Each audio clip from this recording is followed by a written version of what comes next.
For the new guys, especially, we're going to get on a bus here if it comes. Fortunately, I think it will. We'll be getting off the bus and getting on the metro system. Really have to be real careful. We'll just walk up. It's a nice little morning walk. And then the idea is, once we're up there, Juan Martinez, one of our coaches who started this work up in this area, will share some. Yo soy fruto del trabajo ministerial que COSDECOL ha hecho en las comunas de Medellín. I am fruit of the ministry of COSDECOL, what COSDECOL has done in the neighborhoods of Medellin. I'm a firm believer in networking, that we're all part of God's kingdom, and I feel like we offer a great way for young people from the States, in this case, to see God at work. Y mi entrenador fue la persona que me compartió del Señor y comenzó un trabajo de discipulado y de formación conmigo. My coach then was the one who shared the gospel with me, and then I went through a discipleship time with him. These Americans that come in and play along with our kids, they're giving them a really neat message that, you know, God cares for them, that we'd come all this way to be with them. And so it's also a great way to encourage, to give our children that message that God loves them. Una vez más, muchas gracias por visitar nuestro ministerio, por visitar nuestro país, y muchas gracias por haberme prestado atención. Thank you again for coming and for listening to me. I arrived in Medellin, Colombia in 1985 to teach at a seminary. It was a year that things became unraveled in the city with the war that erupted between the Medellin cartel and the Colombian government.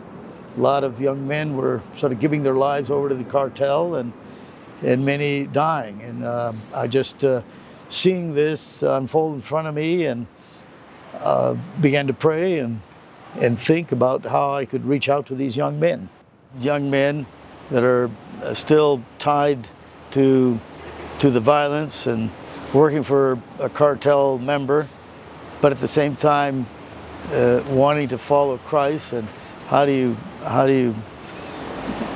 get him to follow Christ entirely? And it's just a matter of showing love, being there for them. Others challenges have been just threats by nasty guys, don't like what you're doing. But then it's just a matter of trusting the Lord, keeping going. I grew up playing soccer. I would see in our neighborhood young men that were involved with a drug boss playing soccer out on the street.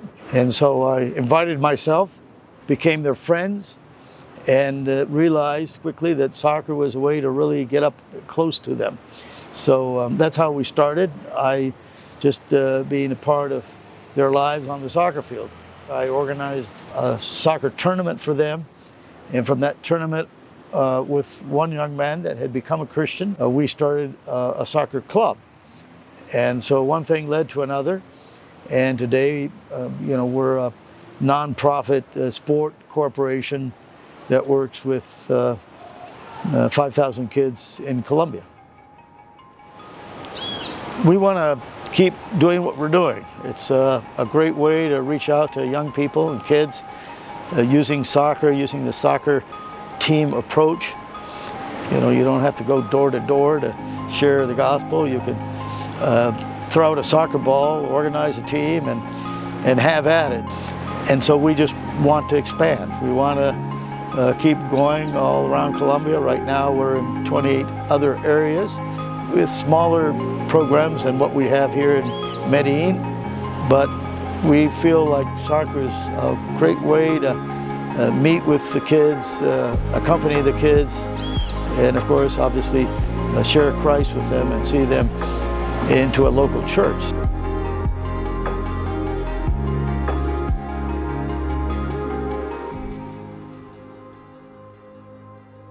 I feel like we're a model that others could use in other parts of the world to to bring people to Christ.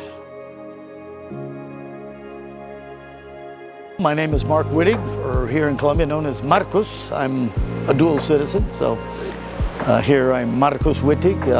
COSDECOL stands for the Social and Sport Corporation of Colombia.